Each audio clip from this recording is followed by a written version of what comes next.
So today I'm going to talk about why the shoto, the short sword of the samurai, got longer during the Edo period, during the time of peace when there was almost no wars, compared to the Warring States period when they typically carried a relatively short sword, a tanto.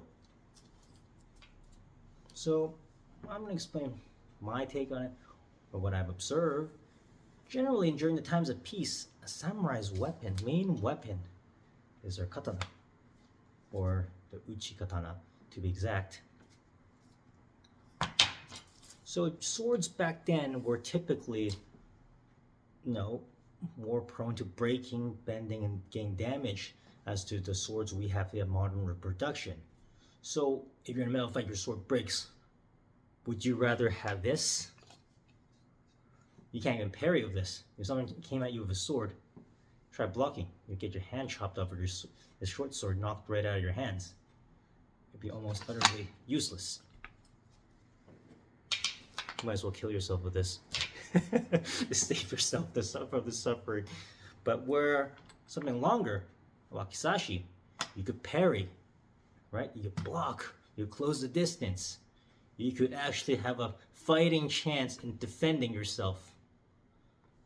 So that's the reason why the shoto is longer during the times of peace. Why would they, during the times of war, you'd be fighting more? Why would they want something like this?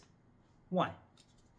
Well, the main weapons of the samurai during that time, the main primary weapon was either a bow, a yari, a spear, a polearm of some sort, or of course, a teppo. But of course, they did not have an Ithaca Model 37 12-gauge shotgun.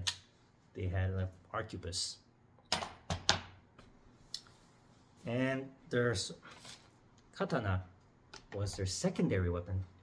When the bow was close the distance, where bow was no use, they have no more bullets for the guns, or they needed to reload, and the enemies are closing on them, where it becomes useless.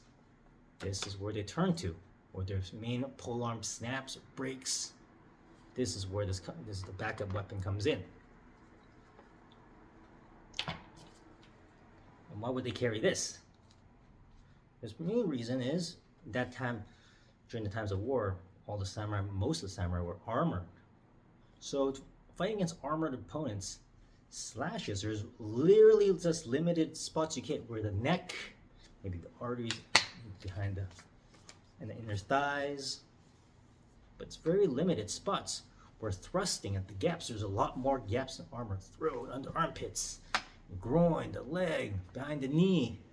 So many areas where even the eyes and the face, of course, the mouth.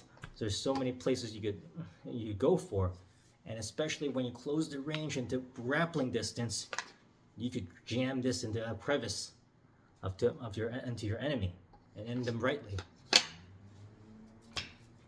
And also, what I've noticed with practicing, if you carry a longer shoto and katana, you're running, moving around, it really gets in the way. It's not comfortable. Especially in the tight quarters, you see your scabbard running into things and bumping into things, especially in the battlefield. You're close with other people, friend and foe. So that is the main reason being for why during the times of war in feudal Japan, they use a shorter shoto compared to times of peace in the Edo period, where they use generally speaking, they generally carried a longer short sword, a wakizashi. Of course, there are times where they carried a uchi katana with the tanto, but those seem to be more rare from what I've seen from depictions. So there you have it. Thank you for watching. Take care, guys.